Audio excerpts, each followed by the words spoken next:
My name is Jamin Goecker. I'm a realtor in South Central Alaska, and my mission is to help you to build an intentional and significant legacy for yourself and your family by coaching you in real estate.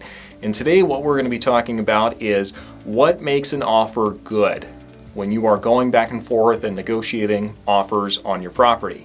This is something that I do come in contact with quite a bit, and there's definitely some strong do's and don'ts that are kind of some beginner mistakes if you're selling your property. So we'll be talking about that to really help you dive a little bit deeper and analyze what is and is not a good deal. These are just kind of basics, but it's definitely a good start. Before we get started though, do make sure you give this video a like. If you haven't done so already, do subscribe so you can receive more information like this in the future. And without further ado, let's go ahead and jump into today's video talking about how to analyze what deals are good when you have offers coming in for your property. Really the biggest mistake that I see people making when they're getting their property on the market, and this goes for the first-time seller all the way to someone who's been doing this for decades and decades, is looking at just the offer price that they are giving you for the property and ignoring everything else. Okay, this is a mistake, and here's why. If you have an offer that comes in on a property that is really cookie cutter and the comparable properties in the area clearly shows that it's worth like $400,000. If you get an offer for $450,000, I mean, I'm sure you as the seller, that's exciting. You're like, yes, we're gonna get $450,000. It's like, time out. Probably not. That's number one. We don't just look at the offer price, okay? We wanna look at the entire deal, and we need to dive a little bit deeper into what the terms of the deal are. So the offer price is ultimately going to get set by the appraiser, okay? So there are some other terms that we really need to focus on. One of the biggest ones being, what are the timelines? Have they contacted us? Do they know kind of what your preferred schedule is moving forward? Is it ASAP? Are you wanting to move out in 3 months? Are you wanting to get some kind of a lease back for the property? What exact timeline are you looking for? The next thing is, what about the due diligence period? Have they indicated that they are going to be digging in and getting ready for a fight in the due diligence period, or do they just want to get it done and done quick to make the deal move forward? And one of the biggest indications of this, just looking at the dates that they give as far as the inspections.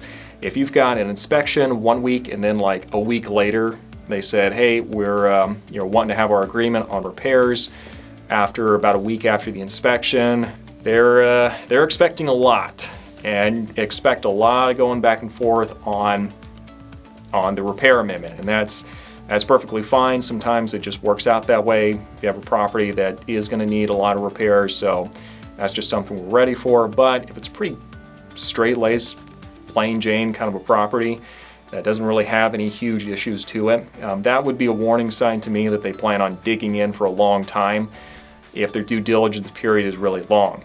The next thing that we really kind of focus on when I'm analyzing deals and taking a little bit more of a deep dive is seeing what expenses there are in there as far as the closing expenses, and seeing if they're staying pretty standard. For the moment, the days in which the buyer can ask for closing expenses that the seller pays on behalf of the buyer are pretty much gone. It used to be like just a couple of years ago, it was customary. I think it was like the average was about $4,000 or $5,000 the seller would pay towards buyer closing expenses. And yeah, obviously long gone at this point, but that's something we do take into consideration. And also, just kind of those customary breakdown of expenses. It's very standard if you have a well and septic for the seller to take care of that. Not necessarily always, but very customary.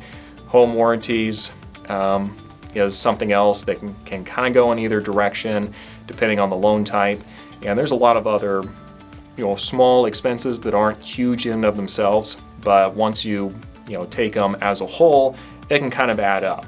And I'm not saying you just beat the crap out of the buyers that are coming in here, but you definitely need to be aware of these details and know what's customary and what's not, so we can kind of analyze the entire deal. Let's take a quick break here real quick. For those of you who've been watching for a while, you do know that I have weekly updates for what's going on in all the market centers here in the area. So if you are looking at getting your property on the market, you need to start educating yourself just so you know what's going on in this local market. So Feel free to take a look at my market updates. Those come out once a week, focusing on a different market center in the area. So make sure you take advantage of that. And also, if you are looking at getting your property on the market and looking at selling, then certainly do get a copy of my free seller guide, and that's going to be really in-depth analysis and step-by-step breaking down for what the process looks like. So if doing that is something you're going to do in the near future, then certainly do feel free to take advantage of that resource. And the way you get a hold of that is you just go to my website down below, register, and in the comment section just say seller guide, so I know what to send you. So take advantage of that, and let's go and finish today's video. Now, notice one thing: I've not said anything yet about trying to figure out who the other side is. Unless you want a potential fair housing violation, I usually steer away from trying to find out too much about the other side. And this is part of my job as a real estate professional, is just kind of coaching you on how to avoid situations that could backfire on you. If you're asking for things like, they used to be called dear seller letters, where the buyers would just write something, hey, my family wants to move in, love your house, blah, blah, blah, blah, blah, and all fine and good. And essentially we're going a different direction now and not really doing those anymore, because some people have construed that as being a fair housing violation. Because what if so-and-so got the property because they had this family status, and or they were, any number of different violations that you can get there. So I advise, don't try to dig too deep into who the other side is. Don't do too much research. Let's just keep it very focused on the numbers and avoid any opportunity for anyone to come back later and say you committed a fair housing violation, even if it was unknowingly. They're still pretty gung-ho about enforcing that. So let's just try to avoid that. One of the big things I look for when I'm kind of talking with other agents and trying to get a feel for them is to really determine how much flexibility do these people have, not just in their schedule, but also in their resources. If it's something where something comes up, they have the ability to kind of help with it a little bit and grease the wheels and keep things moving in a quick and timely manner, then that's going to make me a lot more confident that that deal is going to move forward and it's going to work just fine, versus somebody who's very rigid and saying things are going to be done at this time and this time and this time, or we're going to walk. At which point I'm like, okay, well, hopefully that's not our only offer. We're looking for flexibility, and we're looking for someone with resources to come up and potentially help out with any dilemmas that will inevitably come up along the way. Another thing I really dial in on is looking at the amount of earnest money that they're offering. Now, earnest money as a seller, you very rarely get to keep it as a seller in Alaska. I think there's 11, I could be wrong, I think it's 11 times in the transaction where a buyer can walk away and keep their earnest money. So it's very simple, very easy for a buyer to keep their earnest money in Alaska. So I'm not talking about earnest money because, we're really looking forward to keeping that $4,000 or $5,000. That's really not what we're trying to do here. What we're trying to determine from the earnest money is, number one, is it the customary 1% of whatever the offer price is? And number two, sometimes if they're really confident in the house, they'll say, we will make the earnest money non-refundable, which that doesn't mean you just get a $4,000 check.